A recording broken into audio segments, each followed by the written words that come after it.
Students, you are welcome at my channel Poonam Pannu English Point. We are going to learn second part of the chapter Jalebis. Second part of the chapter Jalebis. These are the main points which we will read throughout the second part. A heap of jalebis he eats and shares them liberally with one and all. Though penniless now, he feels no less important than a mob leader. The real problem at hand is payment of school fees on time. Let's read it in detail. Just as I was gathering up the heap, in the distance I spotted our Tonga. जैसे ही मैं ढेर को उठा रहा था, मैंने कुछ दूरी पर एक तांगा देखा. चचा जान वॉज रिटर्निंग फ्रॉम कोर्ट. जो उनके चचा जान है वो कोर्ट से वापस लौट रहे थे. I clutch the jalebis to my chest. मैंने जलेबीज को अपनी चेस्ट के साथ लगा के पकड़ा. And ran into a gali. और गली में दौड़ते हुए निकल गया. When I reach the safe corner. जैसे मैं एक सेफ कॉर्नर पे पहुंचा, I begin to devour the jalebis. मैंने जलेबीज को खाना स्टार्ट कर दिया. I ate so many, मैंने बहुत सारी खाई. So many jalebies that if anyone pressed my stomach, अगर कोई मेरे स्टमक को प्रेस कर दे, a little jalebies would have popped out of my ears and nostril.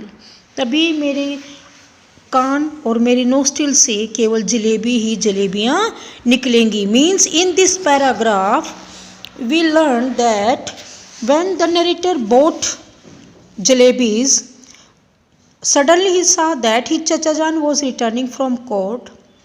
He ran away into a glee and he started to eat the jalebis. But he ate more jalebis and he was so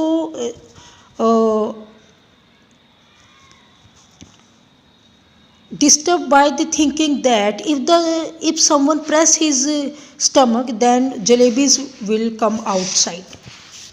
Very quickly, boys from the entire neighborhood assembled in the gully.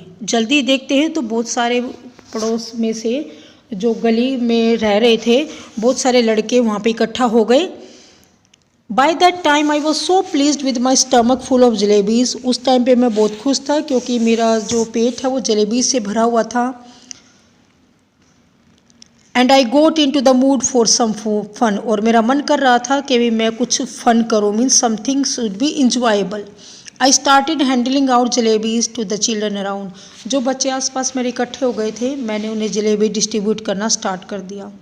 Dilated they rain of. खुश होकर वे वहाँ से दौड़े.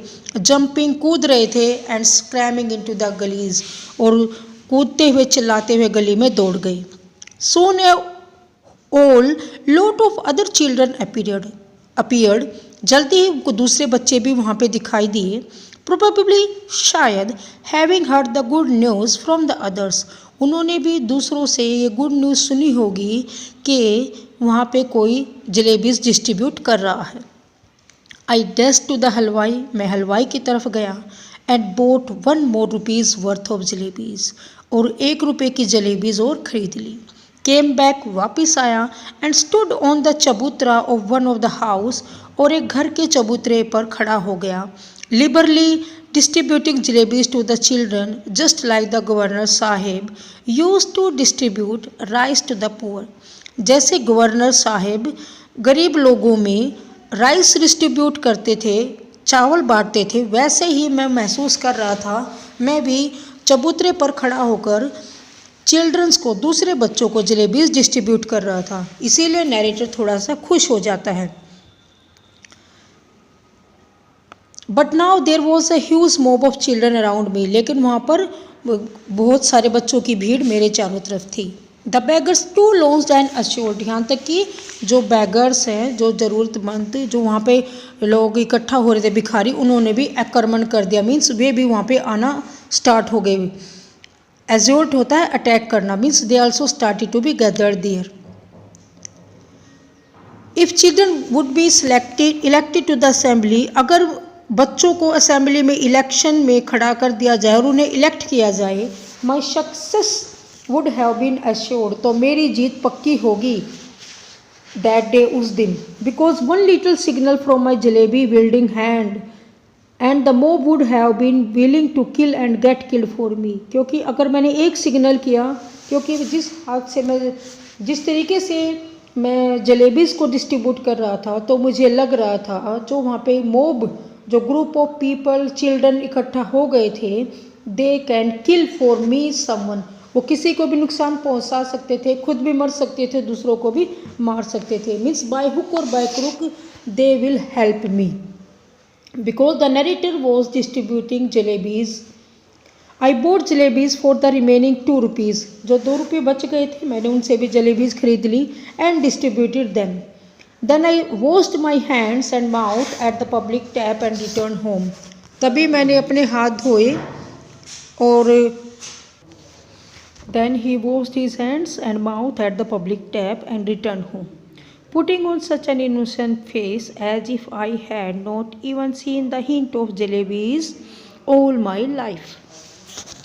Means narrator कह रहा है उसने अपना जलेबीज़ को ख़त्म किया और अब घर वापस लौट आया और ऐसे इनोसेंट फेस से जैसे उन्होंने कभी भी जलेबीज़ को नहीं देखा हो।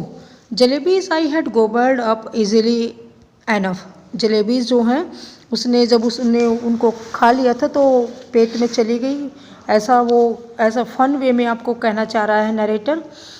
जलेबियाँ नरेटर ने खा तो ली, but digesting them became another matter. Digest करना उनके लिए बहुत मुश्किल हो गया। With every breath came a burp. एक बार हर जैसे जैसे वो ब्रीथ ले रहा था तो डकार आ रही थी। And with every burp the danger of bringing out a jalebi और 2। और जैसे जैसे बर्फ आ रही थी तो ऐसा लग रहा था जैसे हर बर्फ के साथ जलेबीज़ 1 या 2 बाहर निकलेगी। द फियर वॉज किलिंग मी। और इस डर से वो मुझे सता रहा था वो डर। At night I had to eat my dinner as well. और सबसे बड़ा प्रॉब्लमेटिक ये था, रात को उसे डिनर भी लेना था।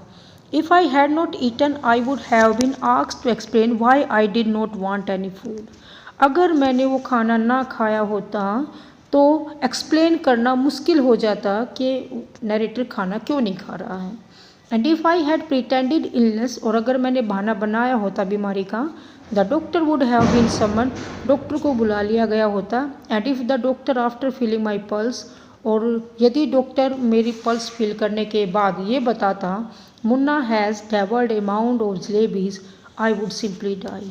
अगर वो कह देता मुन्ना ने एक मन, मतलब माउंड मतलब मन, मीन्स जिसमें 40 किलो होते हैं, जलेबीज़ खाई हैं, तो मैं सिंपली वहीं पे मर जाता। The result was that all night I lay. Result ये रहा सारी रात में लेटा रहा। Coiled up like a jalebis. जलेबी की तरह कोल्ड अप करता रहा, कुंडली मार के लेटा रहा। सफरिंग ए स्टमक एक। और मेरे पेट में दर्द होता रहा। Thank God I didn't have to eat all four worth of jalebis myself. ये अच्छा हुआ कि मैंने 4 रुपये की जलेबीज़ खुद ही नहीं खाई। अदरवाइज एज दिस से, नहीं तो जैसा उन्होंने कहा, when children speak flowers shower from their mouth. जैसा कि कहते जब बच्चे बोलते तो उनके मुंह से फ्लावर झड़ते हैं। But I would be the first child in the world. लेकिन मैं वो पहला बच्चा होता with whose every word a crisp fried jalebis would come out. जिसकी हर वर्ड के साथ क्रिस्पी फ्राइड जलेबीज़ बाहर निकलती हूँ। Children don't have stomach. Children के पेट नहीं होते, दे हैव डाइजेशन मशीन। ऐसा कहा जाता है उनकी डाइजेस्ट करने वाली मशीन होती है। My machine too kept working right through the night. सारी रात मेरी मशीन भी काम करती रही। मीन्स मैं भी एफर्ट्स करता रहा डाइजेस्ट करने के लिए। In the morning just like any other day. सुबह के दिन जैसे दूसरे दिन की तरह वैसे ही सुबह हुई। I washed my face. मैंने अपने फेस को धोया। And like a virtuous students. और एक अच्छे स्टूडेंट की तरह with chalk and slate in hand. हाथ में अपना चोक लिया, स्लेट लिया। I headed for school. School के लिए मैं चल पड़ा। I knew I would get the previous month scholarship that day. मुझे पता था पिछले महीने की स्कॉलरशिप मुझे मिलने वाली थी। And once I had paid the fees with that amount. और उसी से मुझे अपनी फ़ीस को पे करना था। The jalebis would be completely digested. इसके बाद जलेबीज़ कम्प्लीटली डाइजेस्ट हो जाएंगी। But when I go to school. लेकिन जैसे ही मैं स्कूल गया, I found out that the scholarship was going to be paid. मैंने पाया स्कॉलरशिप अगले महीने फॉलोइंग मंथ पे होने वाली है। My head started to spin, मेरा सिर चकराने लगा। I felt as if I was standing on my head, मैंने महसूस किया जैसे कि मैं अपने सिर के बल खड़ा हो गया हूँ। And could not get on to my feet, मैं अपने पैरों पे दोबारा नहीं खड़ा हो पाऊँगा। Again even if I tried, अगर मैंने कोशिश की। मीन्स नरेटर बहुत ज़्यादा डर गया कि अब वो अपनी फ़ीस को कैसे पे करेगा, क्योंकि उसने जो फ़ी के पैसे थे 4 रुपीज़ वो तो जलेबियाँ खा ली और दूसरों में डिस्ट्रीब्यूट कर दिया। तो मेन इम्पोर्टेंस पॉइंट वहाँ पे ये था कि भी how he will pay the school fee, because he was not getting any fee the following month. Master Ghulam Muhammad announced that the fees would be taken during the recess. Master Ghulam Mohammad ने announcement किया वो fees recess period में लेने वाले थे। When the recess bell rang, जब recess की bell बजी, I tucked my bag under my arm, मैंने अपनी आर्म के नीचे अपने बैग को लटकाया। And left the school, school छोड़ दिया। And simply followed my nose walking on and on, और अपनी नोज़ की बिल्कुल फॉलो करते हुए, मीन्स वो कहते हैं ना एक नाक की सीध में चलना, वैसे ही चलता रहा straight and straight. If no mountain और ओशियन ब्लॉक्ड माई पाथ, अगर कोई माउंटेन और ओशियन मेरे बात को ब्लॉक करता, आई would have kept going till the earth ended, अगर वो ना आते तो मैं अर्थ के अंत तक सीधा का सीधा चलता रहा। And the sky begin and once I got there, और तभी नरेटर देखता है कि भी आकाश आरंभ हो जाता है। When I would say to अल्लाह मियाँ just this one save me, तभी नरेटर कहता है अल्लाह मियाँ प्लीज़ इस बार मुझे बचा लीजिए। ऑर्डर ए फरिश्ता to pass by and drop just 4 rupees in my pocket, किसी फरिश्ते को ऑर्डर करिए वो मेरे पास मेरी पॉकेट में 4 रुपीज़ डाल जाए। I promise I will use them only to pay my school fees, मैं आपको प्रॉमिस करता हूँ ओनली अपनी स्कूल की फ़े करने के लिए मैं उन्हें खर्च करूँगा। I couldn't reach the point where the earth ended, लेकिन मुझे कोई वो जगह नहीं मिली जहाँ पर धरती ख़त्म होती है। But definitely reach the point where the Campbellpur railway station begin, लेकिन मैं उस जगह पे पहुँच गया जहाँ पर कंबलपुर रेलवे स्टेशन बिगिन होता है। The elders had warned me never to cross the railway station, elders ने मुझे हमेशा वॉर्न किया कभी भी रेलवे स्टेशन को क्रॉस मत करना। The elders had also warned me that one must never eat sweets with one's fees money, elders ने मुझे हमेशा ये एडवाइस दिया था कभी भी फीस के पैसे से किसी भी चीज़ को मत खरीदना, जलेबीज़ ही क्यों ना हो, स्वीट्स ही क्यों ना हो। How did this instruction escape my mind that day I don't know, मुझे नहीं पता भगवान जी मेरे दिमाग से वो इंस्ट्रक्शंस कैसे निकल गई, वो शिक्षा कैसे निकल गई। So students we read in this part that how he feel after eating the jalebis, because he has spent 4 rupees on buying the jalebis and distributing jalebis among the children as well as the beggars. But now the question arises how he would pay the school fee. He hoped that he could pay the school fees with the money which he was going to get scholarship, but his teacher knows that he would not getting any fee the same month, but he would be able to get scholarship in the next month. That's why the narrator was felt giddy, he was very disappointed, and he walked again and again till he reached the railway station of Kambelpur, and he requests the god to pay his school fees, to send someone who can give him 4 rupees. So students, we will read the chapter in the next video. I hope you have